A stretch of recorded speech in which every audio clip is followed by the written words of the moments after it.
Welcome to પીનુસ kitchen. તો ચલો friends, આજે આપણે દાળ વડા બનાવીશું। તો વિડીયો એન્ડ સુધી જોજો। ચેનલમાં નવા હોય તો પ્લીઝ મારી ચેનલને સબસ્ક્રાઈબ કરી દેજો। દાળ વડા બનાવવા માટે મેં અહીંયા 2 કપ જેટલી ચણાની દાળ લઈ લીધી છે।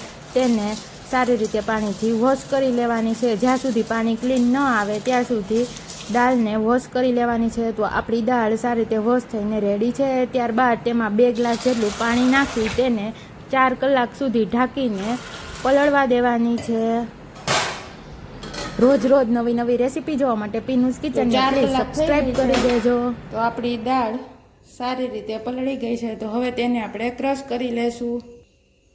તો હવે આપણે પલાળેલી દાળ મિક્સરના જારમાં નાખીશું।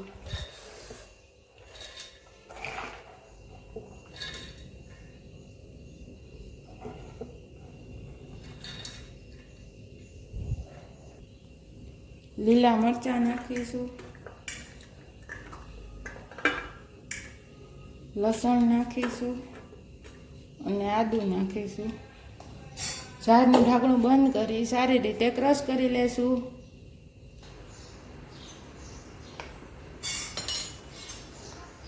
તો આપણું બેટર ક્રશ થઈને રેડી છે।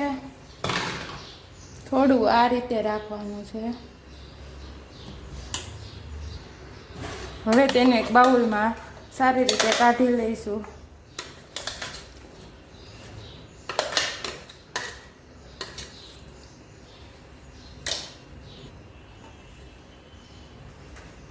તો હવે આપણે તેમાં મસાલા કરીશું। તેમાં થોડું એવું આખું જીરું નાખીશું, સ્વાદ અનુસાર મીઠું નાખીશું, થોડો એવો હળદર પાવડર નાખીશું, 1 ચમચી જેટલું લાલ મરચું પાવડર નાખીશું, 1 ચમચી જેટલું ધાણા જીરું પાવડર નાખીશું, 1 ચમચી જેટલો ગરમ મસાલો નાખીશું, થોડી એવી દાળ નાખીશું, ઉપરથી થોડા એવા લીલા ધાણા કટ કરીને નાખીશું।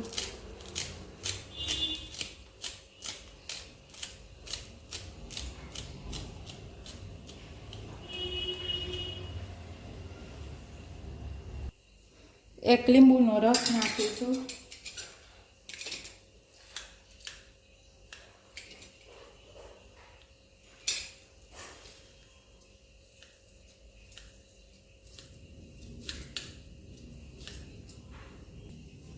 અને બધી વસ્તુને સારી રીતે મિક્સ કરી દઈશું।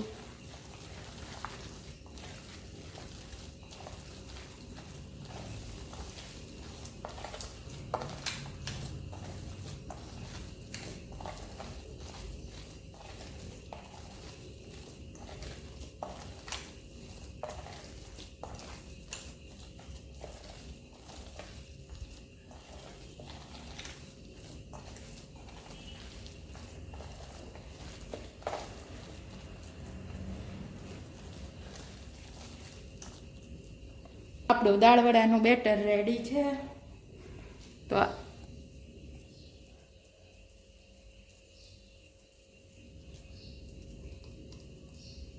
આ રીતે ટીકી બનાવીને તેને ઓઇલમાં સારી રીતે ફ્રાય કરી લેશું। તો આપણે પેનમાં તેલ ગરમ કરવા મૂકી દીધું છે। તેલ સારી રીતે ગરમ થઈ જાય ત્યારબાદ દાળ વડાને સારી રીતે ફ્રાય કરી લેવાના છે। તો આપણું તેલ સારી રીતે ગરમ થઈ ગયું છે। તો હવે આપણે તેમાં દાળ વડાને નાખીશું। આ રીતે ટીકીનો શેપ આપીને સારી રીતે બધા દાળ વડાને ફ્રાય કરી લેવાના છે।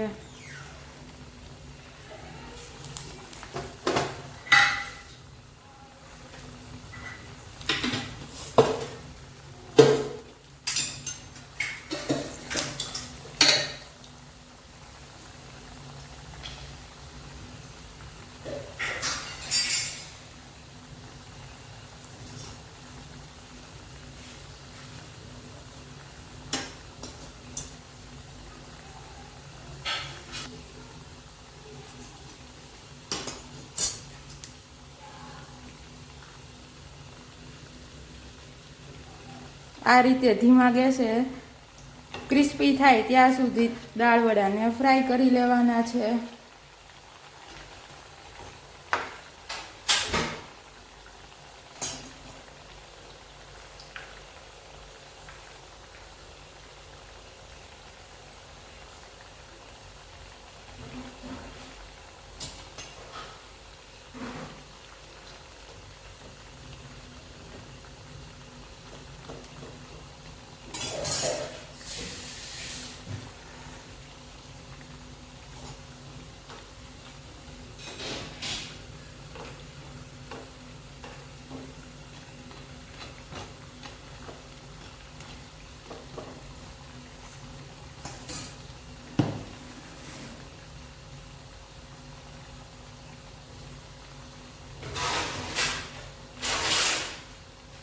દાળ વડા ફ્રાય થઈ ગયા છે, તેને આપણે ઝારામાં કાઢી લઈશું. આ રીતના ગોલ્ડન બ્રાઉન થાય ત્યાં સુધી તેને સારી રીતે ફ્રાય કરી લેવાના છે.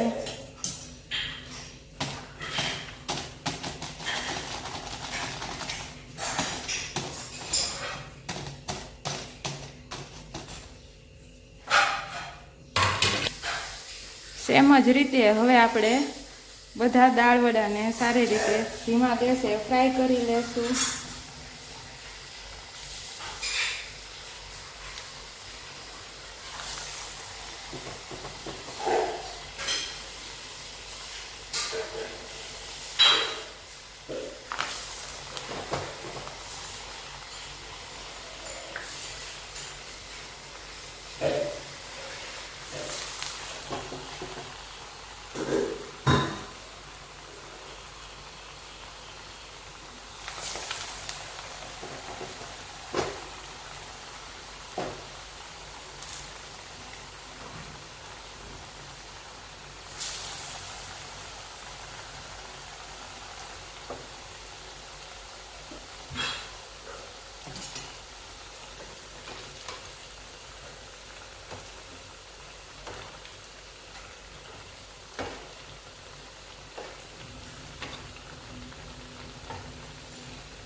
આ રીતે ક્રિસ્પી થાય ત્યાં સુધી ફ્રાય કરવાના છે.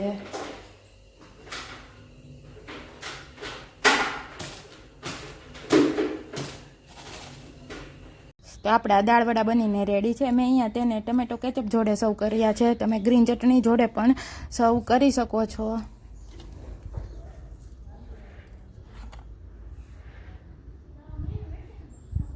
તો તૈયાર છે દાળ વડા. તો તમને કેવી લાગી આજની રેસીપી કોમેન્ટ બોક્સમાં જરૂર કહેજો. આજનો વિડીયો કોઈ પણ કારણોસર ગમ્યો હોય કે હેલ્પફુલ લાગ્યો હોય તો પ્લીઝ વિડીયોને લાઇક કરજો, શેર કરજો અને ચેનલમાં નવા હોય તો પ્લીઝ મારી ચેનલને સબસ્ક્રાઈબ કરી દેજો.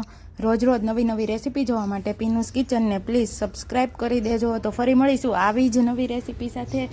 ત્યાં સુધી બધાને બાય, આવજો. Thanks for watching. Take care. જય શ્રી કૃષ્ણ.